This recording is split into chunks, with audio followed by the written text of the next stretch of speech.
you don't mind, I would like to go back. You mentioned physicality, and Yeah. there might be some people who are new to voice work out there that would ask, what do you mean by physicality, Amy? Well, you're going to speak and move at the same time.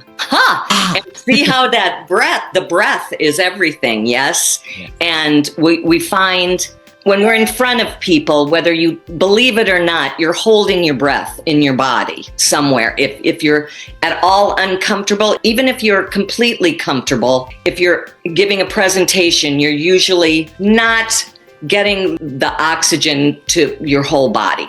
So we move, we skip, we gesture. I'll go through the consonants, the English alphabet, and we have a gesture with every one of the consonants and the vowels. We have little vowel drills and a lot of tongue twisters to get your mouth, to get that muscle, those muscles in your mouth and your throat, inside and out, prepared, and develop sort of a muscle memory for you.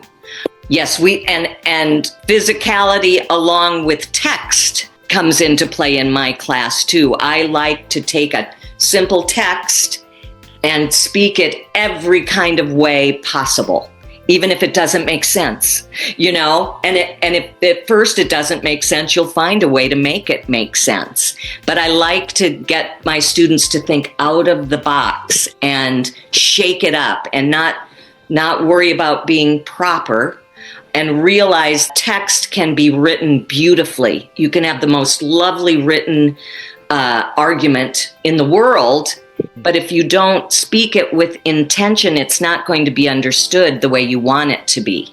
So you've got to put meaning, feeling behind it. And we will do some emotional work that have students speak about themselves in a personal way and notice how that affects the voice when you're speaking about yourself, how that makes you feel, and then relate it to a text and kind of bridge that meaning over to text, that truth that you have when you speak about yourself, bring it to the text so people trust you and believe you. And I'm sure there are instances with some students where they're not speaking what they really believe, but they have to persuade and they have to convince.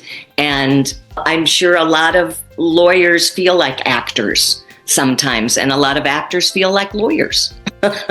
So I have to bring in that during a conservatory acting school, talk to anybody who's been to a grad acting program, and they'll talk about the voice classes being so,